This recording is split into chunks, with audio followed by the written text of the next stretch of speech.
കൊറേ ബീവിമാരെ നമ്മൾ കേട്ടിട്ടുണ്ട്. പക്ഷെ സംഘി ബീവി നിങ്ങൾ ആരെങ്കിലും കേട്ടിട്ടുണ്ടോ എനിക്കറിയില്ല. പുതിയൊരു ബീവി ഇറങ്ങിയാണ്, സംഘി ബീവി. നിങ്ങളാരും വിചാരിച്ച പോലെ ഒന്നല്ല, അമാനുഷിക കഴിവുകൊണ്ട് ആറാട്ടാണ്. അതുകൊണ്ട് തന്നെ എല്ലാവരും ശ്രദ്ധിച്ചു കേൾക്കുക, നല്ല ശ്രദ്ധയോടുകൂടി കാണും ചെയ്യുക. എപ്പോഴാ പോയിട്ട് കാണാൻ പറ്റിയ കണ്ടിട്ട് അനുഗ്രഹം വാങ്ങിക്കുക. ഇങ്ങനത്തെ കോലത്തിൽ നിന്നല്ലേ? അതെ, ഞാൻ നബീനെ കാണാൻ വരുന്നുണ്ട്. എന്ത് കോലത്തില്? അന്റെ തലയിലേക്ക് ഒരു കായ്മുണ്ട് ചുറ്റിയാലേ ഞങ്ങൾക്ക് അതിൽ വലിയ അതിർപ്പൊന്നുമില്ല. ഇങ്ങനത്തെ കോലത്തിൽ നിന്നല്ലേ? അതെ, ഞാൻ നബീനെ കാണാൻ വരുന്നുണ്ട്. അതാ തുടക്കം തന്നെ പാളിയല്ലോ. എന്താ പോള് പറഞ്ഞത്? നബീനെ കാണാൻ വരുന്നുണ്ടെന്നോ? തലന്റെ ഉള്ളിൽ കളിമണ്ണായ പിന്നെ എന്താ കാട്ടെ? ഈ കേരളത്തിൽ ജീവിച്ചിട്ട് ഇവക്ക് പ്രവാചകന്റെ ഒരു പ്രതിമ പള്ളിയിലുണ്ടെന്ന് ആരാണ് പറഞ്ഞു കൊടുത്താവോ? എന്തായാലും ബാക്കിയോട് പറയട്ടെ. പള്ളിയിലും കേറാം എന്നല്ലേ? ഞാൻ പള്ളിയിലും കേറട്ടെ. കേറാൻ ആഗ്രഹമുണ്ട്. കേറിയാൽ എന്തെങ്കിലും പ്രശ്നമാക്കുവോ? പള്ളിയിൽ ഇങ്ങനെ ഒരാള് തട്ടിട്ട് വന്നാല് പ്രശ്നം ഉണ്ടാക്കാനും, ഒരാള് തട്ടം കഴിച്ചിട്ട് പൊട്ടിട്ട് വന്നാല് സ്വീകരിക്കാനും ഒരാളും ഇരിക്കണില്ല. അതൊക്കെ സംഖ്യയുടെ പരിപാടിയാണ്.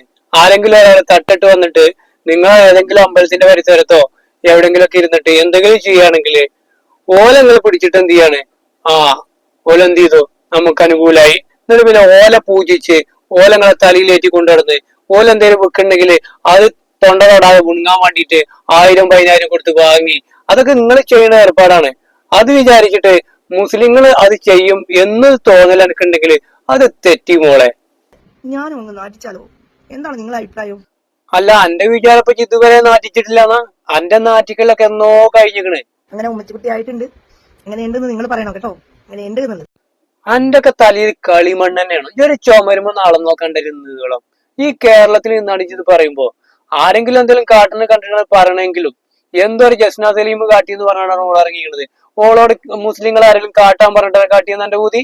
ഏതോ ഒരു വൃത്തിയായിട്ട് പെണ്ണ് നിങ്ങളൊപ്പം കൂടിയിട്ട് നിങ്ങളെ അമ്പലത്തിന്റെ ക്ഷേത്രത്തിന്റെ മുന്നിൽ വന്നൊരു കച്ചവടം നടത്തിയപ്പോ നിങ്ങൾ തലയിലെടുത്ത് വെച്ചിന് ആരെ കുറ്റാണ്? ഇജാണ് പള്ളിന്റെ അടുത്ത് എത്തുമ്പോതിന് പൂവിട്ട് പൂജിച്ച് അന്നെ അതിന്റെ ഉള്ളിൽ കടത്താന്. അവിടെ നിൽക്കണ നരേന്ദ്രമോദിയല്ല, സുരേഷ് ഗോപിയല്ല. അത് നിങ്ങൾ മനസ്സിലാക്കുക. ആരെങ്കിലും ഒരാൾ തട്ടിട്ടത് എന്ന് വരുമ്പോത്തിന് അത് സംഖ്യകളെ മുസ്ലിങ്ങൾക്കെതിരെ ഒരു ആയുധമാക്കി ഉപയോഗിക്കാൻ നിങ്ങൾ നിൽക്കുന്നുണ്ടെങ്കിൽ അങ്ങനെ പരിപാടി ഇവിടെ മുസ്ലിങ്ങൾക്ക് ഇല്ല. നിങ്ങളെ പോലെ ഒരാളും അങ്ങനെ ബുദ്ധിമുട്ടി ഇസ്ലാമികൾക്ക് വരും വേണ്ട, ആരോട്ട് കൊണ്ടുവരാൻ ആരും ഏൽപ്പിച്ചിട്ടുമില്ല. ഇജന്റെ തലയിൽ കൂടി കോടകൾ വാരിച്ചിട്ടിയാല് ഇജ് ഉമ്മച്ചിക്കുട്ടിയായി. എന്നിട്ട് അന്നെ കാണാൻ എങ്ങനെ അഭിപ്രായം ഉണ്ടെന്ന് പറയും. ആരപ്പ അന്നൊക്കെ അഭിപ്രായം പറയാൻ നിക്കണേ? ഇവിടെ വേറെ ആർക്കൊരു പണിയൊന്നുമില്ലേ? എന്താ എന്റെ പോതി? ഇജൊരു പിന്നെ തട്ടം തലയിൽ കൂടി ഇട്ടാല് ഇജ് വലിയ മൊഞ്ചത്തിയായി ഉളുപ്പ് വേണടി, ഉളുപ്പ്. ഇവിടെ മാപ്പിളാരൊക്കെ തട്ടട്ട നടക്കണേ. എന്നിട്ട് പിന്നെ ഇജൊരു വെറൈറ്റി ആക്കി ഇജൊരു തട്ടടാം. എന്താണ് ഇജ് പറയണത്? അന്റെ താലന്റെ ഉള്ളിൽ എന്താ പെണ്ണെ? നിങ്ങൾക്ക് മാത്രമല്ലല്ലോ നാറ്റിക്കാൻ പറ്റുക, ഞങ്ങൾക്കും നാറ്റിക്കാനൊക്കെ പറ്റുമല്ലോ. അത് ശരിയാണ്. നരേന്ദ്രമോദിക്കും സുരേഷ് ഗോപിക്കും മാത്രം നല്ല നാറ്റിക്കാൻ പറ്റുക, അനക്കും നാറ്റിക്കാൻ പറ്റും. കാരണം നാറ്റിച്ചത് മുസ്ലിങ്ങൾ ആരുമല്ല. നിങ്ങളൊരു പെണ്ണിനെ കിട്ടിയപ്പോ ഓളം കൊണ്ടുപോയി പൂട്ട് പൂജിച്ച് നിങ്ങളെ നാറ്റിച്ച് നിങ്ങളൊക്കെ കൂടിയാണ് നാറി പണ്ടാറടങ്ങിയപ്പോ നിങ്ങൾക്ക് എന്താ വിചാരിച്ചേ?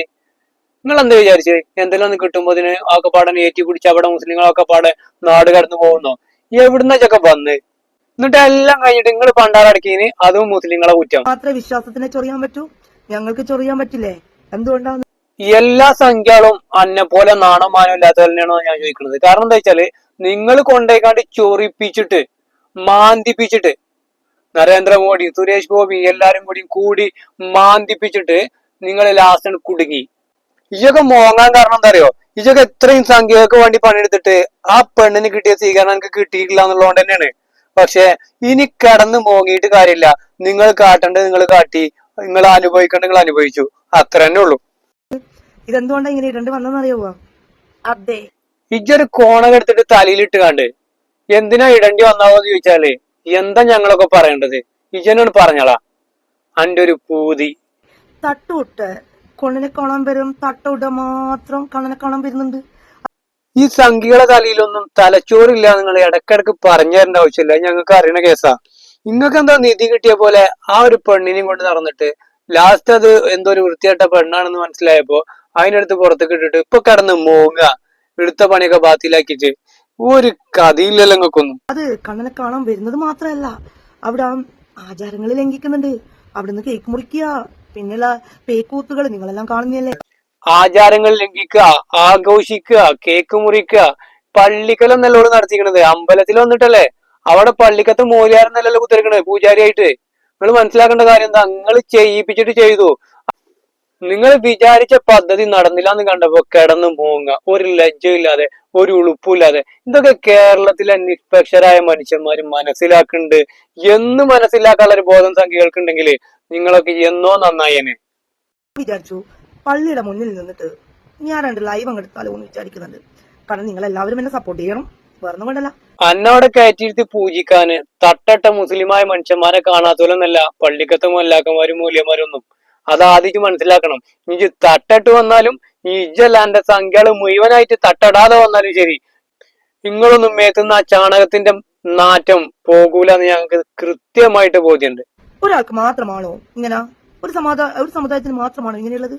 അല്ല അല്ല, ചോദ്യം ഉത്തരം ഇജ്ജനോട് പറയണമെന്നുണ്ടെങ്കിൽ പിന്നെ വേറെ പണിക്ക് നിൽക്കണ്ടല്ലോ. കുറച്ച് ചോദ്യം കൂടിയാണ് ചോദിച്ചിട്ട് ഞാൻ ഉത്തരം പറഞ്ഞോളാ. ഞങ്ങൾക്കുണ്ട് ആഗ്രഹം.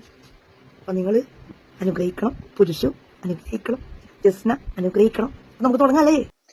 അവസാനം പറഞ്ഞ പേരുണ്ടല്ലോ ജസ്ന, ആ പേരും അന്റെ ഒരു പേരുണ്ടല്ലോ ലസിത, ഈ 2 പേരും മുസ്ലിങ്ങളെ സംബന്ധിച്ചിടത്തോളം ഒരു മാറ്റമില്ല, ഒരു നാണയത്തിന്റെ ഇരുവശങ്ങളാണ്.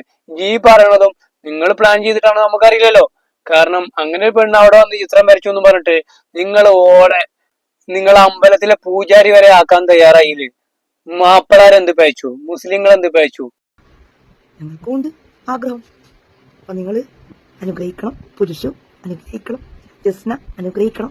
നമുക്ക് തുടങ്ങാല്ലേ? ഞങ്ങൾക്ക് പള്ളിക്കൊക്കെ അങ്ങനെ വരണമെന്നുണ്ടെങ്കിൽ തന്നെ അത് നടക്കാത്ത കേസൊന്നല്ല.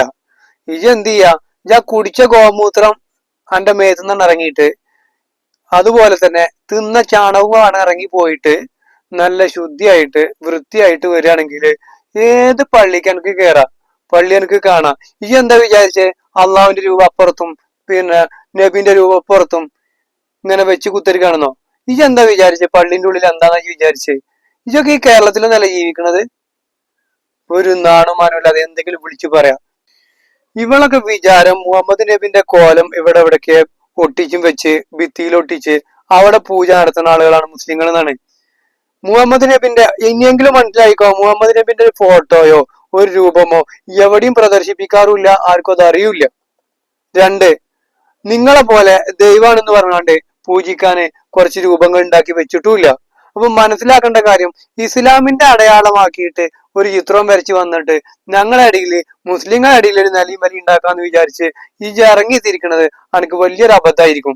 അതിലാറെ നല്ലത് എന്താ വെച്ചാല്, നാളെ മുതൽ വേറെ താട്ടം കൂടി ഇട്ടിട്ട് അപ്പുറത്ത് എവിടെയെങ്കിലും വല്ല അമ്പലത്തിലും പോയിട്ട് വേറെ ശ്രീകൃഷ്ണ വരച്ച് കാണിച്ചു കൊടുത്തിട്ട് അതിന്റെ പേര് മാറ്റി കുത്തരിക്കുകയാണെങ്കിൽ എനിക്ക് ചിലപ്പോൾ ഉപകാരപ്പെടും. അല്ലാതെ ഈ മുസ്ലിങ്ങൾ എന്റെ കുട്ടികൾക്ക് വിചാരിക്കണ്ട. എവിടെങ്കിലും എന്തെങ്കിലും കിട്ടുമ്പോത്തിന് അയിമ പിടിച്ച് അട്ട പിടിച്ച് കൂടുന്ന പോലെ, ചക്കര പൊട്ടും വെറുമ്പ് കൂടിയ പോലെ കൂടാന് സംഖ്യകളല്ല മുസ്ലിങ്ങൾ എന്നുള്ള ഒരൊറ്റ കാര്യമാണ് എന്നോട് അവസാനമായിട്ട് പറയാനുള്ളത്. ഇങ്ങനെയുള്ള കളികൾ കളിക്കുമ്പോ, പൊട്ടത്തരം കാട്ടുമ്പോ കുറച്ചുകൂടി ചിന്തിക്കാനുള്ള കഴിവുണ്ടെങ്കിൽ ചിന്തിച്ച് പ്രവർത്തിക്കാൻ നോക്ക്. ഇല്ലെങ്കിൽ വീണ്ടും വീണ്ടും സംഖ്യകൾ വിഡ്ഢികളാണെന്ന് ഓരോരുത്തരായിട്ട് തെളിയിച്ചു കൊണ്ടേയിരിക്കുക. എല്ലാവർക്കും മനസ്സിലാക്കാനും സാധിക്കും.